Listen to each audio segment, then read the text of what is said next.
Hello guys, welcome back to my YouTube channel, Hamdi Vlog. For today's video, I'm gonna show you how to recharge your mobile number online. Ang tutorial na to ay para to sa mga taong gumagamit ng mobile number, especially sa ating mga kababayang OFW nagtatrabaho dito sa Saudi Arabia. Alam niyo guys, kanina tinry ko i-open yung application ko sa SNB QuickPay. So nag-login ako guys, tapos hindi ako makatanggap ng OTP number. So ilang beses na ako nag-try, tapos ang tagal-tagal wala pa rin guys. So ang ginawa ko, nag-inquire ako sa aking mobile number, tapos wala palang laman yung mobile number ko. So zero balance pala siya guys. Hindi ako makareceive ng message. So ang ginawa ko guys ay sa online ako nag-recharge ng aking mobile number. So binuksan ko yung mobile application ko guys. Doon ako nag-recharge ng aking mobile number. Kasi anong oras na dito guys? Pumunta ko kanina sa labas. Gabi na kasi dito guys, kasi lahat ng mga tindahan dito sarado. So wala akong naabutan na bukas na tindahan dito sa malapit namin. So yun na nga guys, naisip ko na dito pala ako naglo-load sa online. So ang gamit ko ay mobile application. So kung gusto niyo makita guys kung ano yung ginawa ko, ipapakita ko sa inyo guys kung paano ako nag-recharge ng mobile number sa online. So tara na guys, simulan na natin.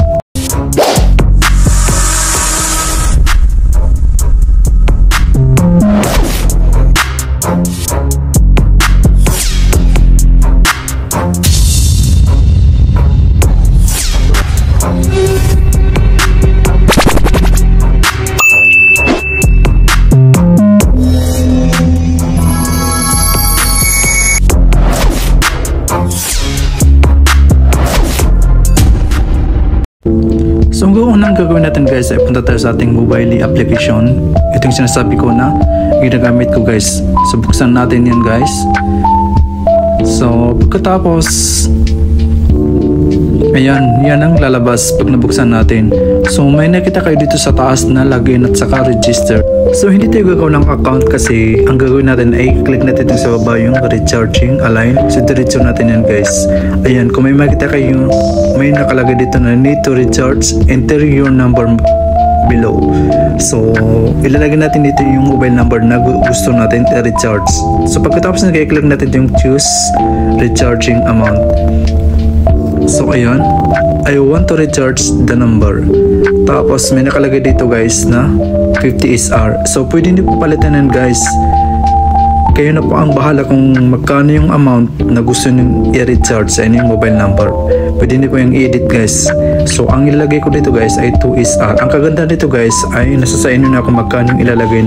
Kung makikita niyo guys, may nakalagay dito na 20, 50, 100, and 150. So hindi po masusunod yan guys, kasi tulad ng sinabi ko sa inyo, kung magkano yung amount ang ilalagay nyo, pwede po guys. So pagkatapos nyan guys, may makikita kayo dito sa baba na go to payment.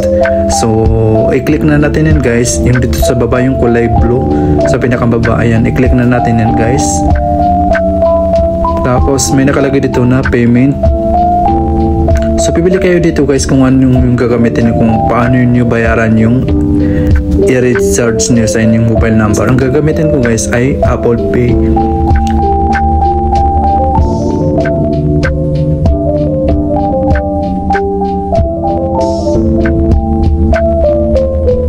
Kung gusto nyo gamit ng ibang card guys, may nakalagay dito sa baba, new card.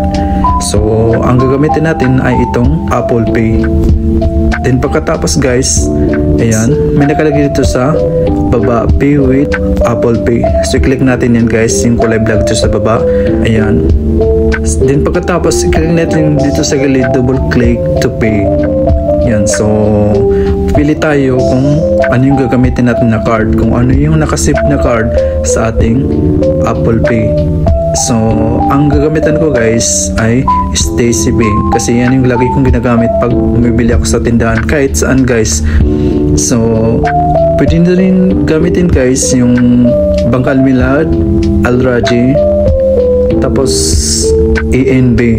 Pwede na rin guys yung Your Pay at saka yung OK Prepaid card. So yan po yung mga card na nakaano sa aking Apple Pay. So kung mayroon kayo niyan guys, pwede nyo rin gamitin yan. Kasi yan po yung isa sa mga card na pwede nating i-add sa ating Apple Pay.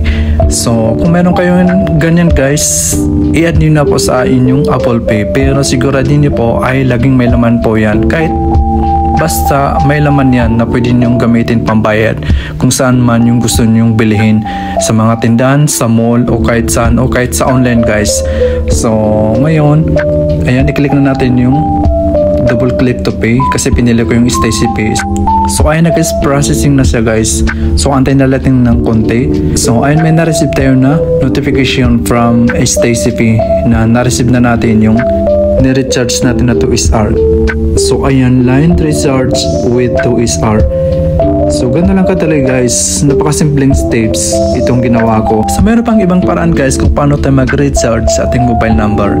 So ang ginamit ko lang guys, itong tutorial ko guys ay para lang to sa mga gumagamit ng mobile number, mobile network guys.